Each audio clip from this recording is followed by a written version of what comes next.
Hello students. In my last video, we have seen about the different types of ecosystems, that is natural and artificial. In natural, we saw about the different types, that is the terrestrial and aquatic. So all that we have finished. Now coming to the next part, that is organization of ecosystem. A part of it, a introduction part we can say, I have already told you in my last video. So what is going to be the role of plants and animals and microorganisms into the environment? We can see that all of us are the beads of the string, you can say. Means all of us are connected to each other for the stability of ecosystem. Whether it is going to be a abiotic factor like water, soil or air, or an biotic factor like plant, animal or microorganism, we all are connected to each other. So herein, how can we divide them into different levels so that it is easy for understanding that we are going to be seeing in this video. So when I am going to be talking about the biotic components, by now you must be understood biotic is nothing but living. So the biotic components ranges from extremely small bacteria. It can be living in air, water and soil, wherever it is. From the small bacteria to algae which is living in fresh water and salt water, to the terrestrial plants which are ranging from grasses to herbs that grow after monsoons of every year, to the giant long-lived trees of the forest. All of these are going to be the living components, the biotic components. The living component of the animal world ranges from microscopic animals to small insects and larger animals like fishes, amphibians, reptiles, birds and mammals. So we can see that the biotic component variation is really very vast into the ecosystem. The biotic components include all living organisms present in the environmental system. From nutritional point of view, the biotic components can be grouped into two basic components, that is autotrophic components and heterotropic components. What is nutrition? Nutrition is nothing but food they are eating for the getting of energy. As a source of energy, what are they using? What food are they eating, or from where are they getting their nutrition? Based upon that, we can group these into the two components, that is autotrophic components and heterotropic components. First one, let us see what are these autotrophic components. So autotrophic components include all the green plants. Why? Because green plants are not depending on anyone for their food. They are deriving their food from the sun. Auto, the word itself means self-acting. Hence the name is given to auto rickshaws, or you can say the automatic machines, means those are working on themselves. So autotrophic means those who are producing their own food are the autotrophic organisms. The autotrophic organisms into this nature are one and only the green plants, which are taking their energy from the sun, and they are manufacturing the food from inorganic substances like soil and water. So they are using the soil minerals present in the soil water and the sunlight, and they are producing their energy with the help of sun. So those are known as the autotrophic component. Then what are heterotropic components? Heterotropic components include non-green plants and all animals which take food from autotrophs. So heterotrophs now will be those which are not able to produce their own food, and they are going to be ultimately depending on the autotrophic organisms for food. So biotic components of an ecosystem can be described under the following three heads. So instead of saying autotrophic and heterotrophic components, these two can be governed, or these two can be grouped under the following three heads. First is producers, consumers, and third the decomposers or reducers and transformers. So here comes the topic. So what we are going to be talking about in the topic? We are studying about the plants. So all the plants are called as the producers. Who are the consumers? Consumers will be the autotrophic animals. So autotrophic animals are going to be your consumers. And what are decomposers and reducers and transformers? They are going to be the microorganisms. So microorganisms are going to be your decomposers or reducers. So in this manner, we are studying about the plants, animals and microorganisms. Only the name here given for the classification is producers, consumers and decomposers. So let us study the first one, that is the producers. From the name itself, producers, one which are producing their own food are producers. Producers are autotrophic elements, chiefly green plants. So mainly the green plants are going to be called the producers. They use radiant energy of the sun in photosynthetic process, where carbon dioxide is assimilated and the light energy is converted into chemical energy. The chemical energy is actually locked up in the energy-rich carbon compounds. Oxygen evolved as byproduct in the photosynthesis process. This is used in respiration by all living things. So how the producers are producing the food? They are using the sun.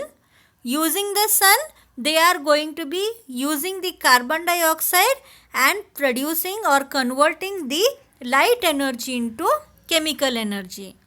The chemical energy is then locked up in the form of carbon compounds, and during this whole process, carbon compounds are nothing but your carbohydrate is also a carbon compound.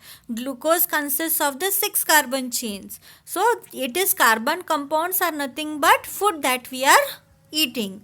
So a chemical energy it is transforming means it is transforming it into carbon compounds. And in this whole process, oxygen is going to be given out, which is going to be used by the living organisms. So see what all producers are doing. Producers are not only giving you food to eat, but they are also giving you oxygen to breathe and survive. So producers are also known as converters or transducers, because they are going to be taking the energy from the sun and inorganic components and converting it into organic components, which is going to be helpful for the survival of the living organisms. Then you can take the examples of producers, all the plants like grass of the field, trees of the forest, etc.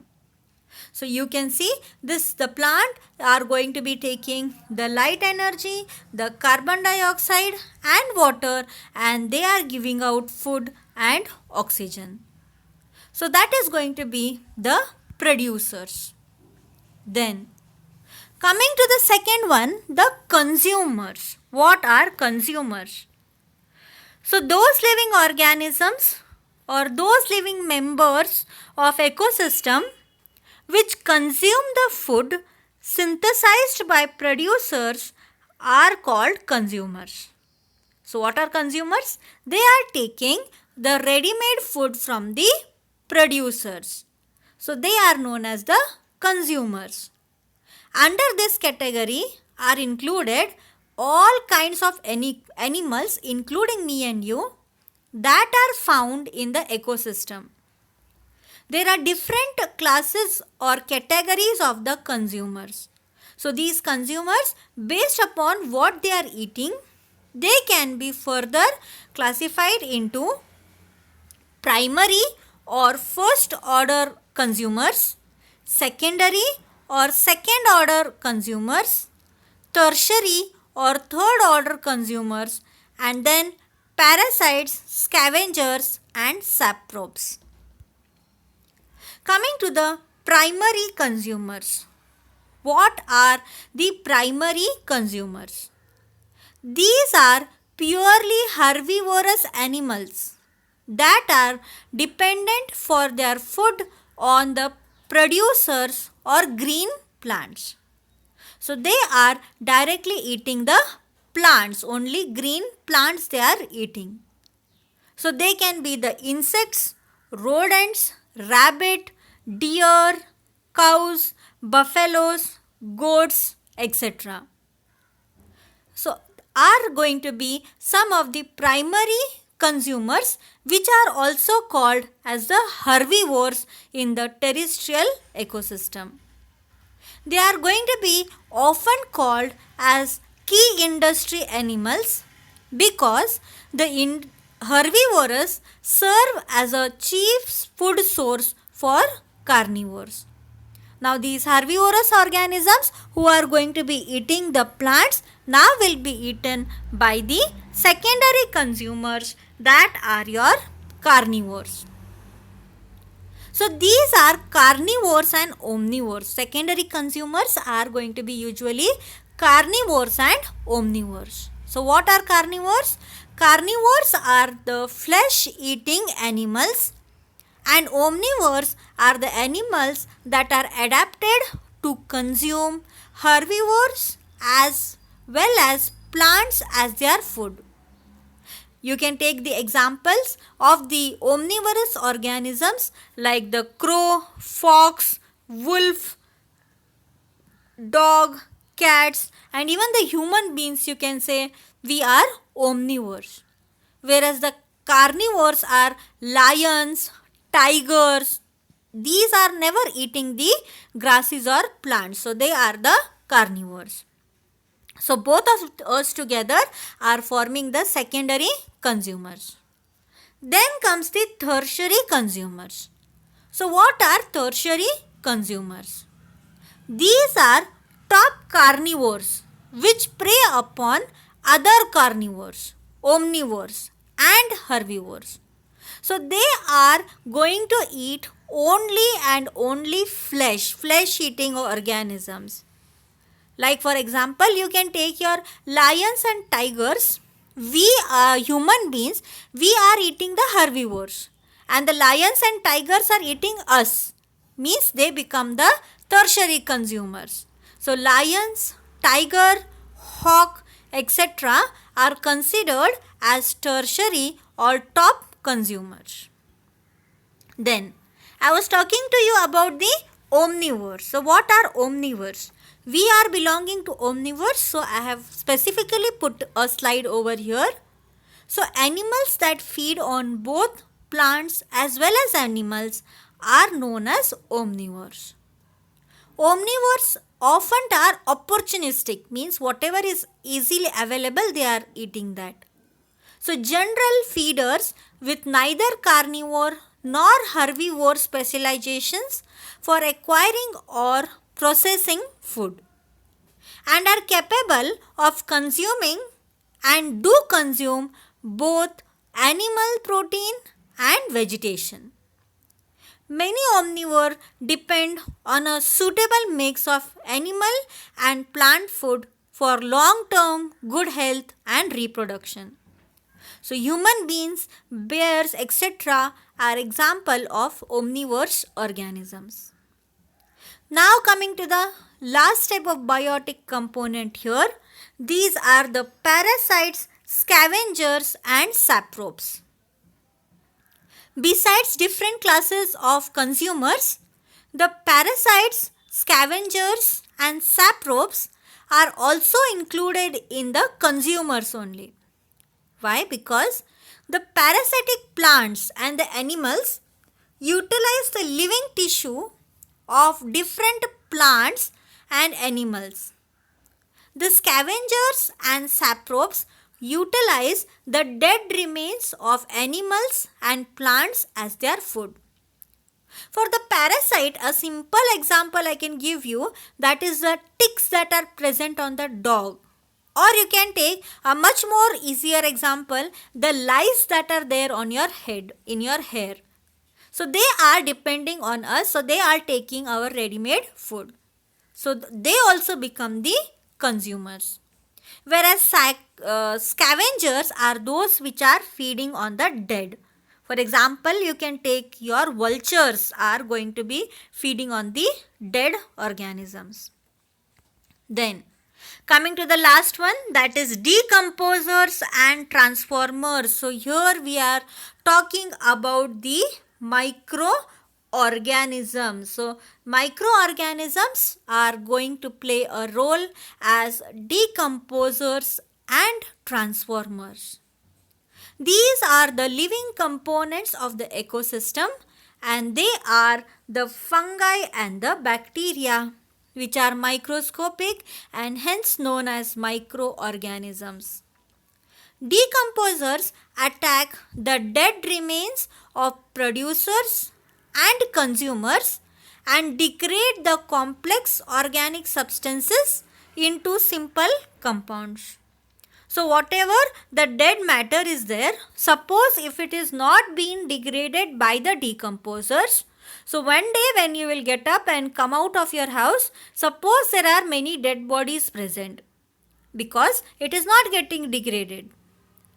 So this degradation process, decomposition process is very important so that the dead bodies are getting dissolved, are becoming one with the ecosystem.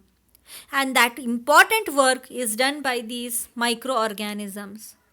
So decomposers attack the dead remains of producers as well as consumers and degrade the complex organic substances into simple compounds so that they can be taken up into the environment. Now the simple organic matters are then attached by another kind of bacteria, the transformers, which change these organic compounds into inorganic forms that are suitable for reuse by producers or green plants. So if the cycle of life has to go on, the decomposers can be considered as a connecting link between the dead and the living. So whatever is going to be dead, if that has to be decomposed, it will be decomposed and made it suitable for reabsorption only by the decomposers, which are also called as transformers. So here we can see that we are having some examples of them. In this, apart from the decomposers that are bacteria, we are having also something known as deictivores, which are helping the microorganisms. So these are breaking down the larger material into smaller one. So they feed on the dead plants and animal matter but perform an additional function, which is to return essential nutrients back to the ecosystem in the process. So deictivores actually eat the organic matter. They are essential for recycling of nutrients. Without them, dead plants material would not be returned to the soil for new growth. So examples can be your worms, millipedes, sea stars, crabs, dung flies, etc. They are breaking down complex substances into simple and making them easier for the other microorganisms to eat. So what is this dictivores eating? So the dictivores are feeding on any dead organic material such as carcasses or fallen leaves, dead plants, animal droppings, shed skins, anything. So having consumed the material, the organisms then excrete and eges or the waste. This waste contain nutrients which are thus returned to the soil, facilitating new plant growth or made easier for other organisms to consume. By breaking down dead matter into smaller pieces, dictivores speed up the process of decomposition. That is, they are helping the microorganisms which are called as the decomposers or the saprobes. So decomposers or saprobes are the microorganisms which break down the organic matter into inorganic compounds and derive the nutrition in the process. So they are doing it for their food or for their nutrition, not for anyone else. So in this process they are helping the environment. Decomposers break down complex food compounds into simpler compounds without eating them. For example, fungi can grow on organic matter such as dead tree trunk or a piece of bread and breaks it down and absorbing the nutrients without eating the food or the bread. These are organisms that aid in decomposition of already dead or dying organisms. So decomposers secrete enzymes to digest organic matter and then absorb resulting molecules. So examples are bacteria and fungi. So in this method we can see, based upon the feeding methods, you can organize the producers and the consumers. So we can see the biotic components can follow the autotropy or heterotropy. So autotrophs are self-feeding, whereas heterotrophs are going to be feeding on others. So the autotrophs can be your producers. The producers can produce their food by photosynthesis or chemosynthesis.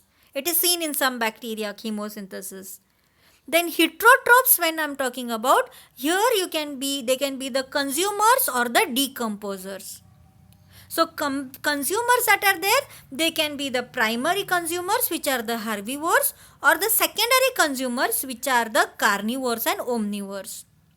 Whereas the decomposers can be dictivores, which are eating the organic matter, ingesting it and then giving out simpler compounds like earthworms, and saprophytes, which are going to be dissolving the particles and absorbing the particles so that they are converted into simple organic compounds.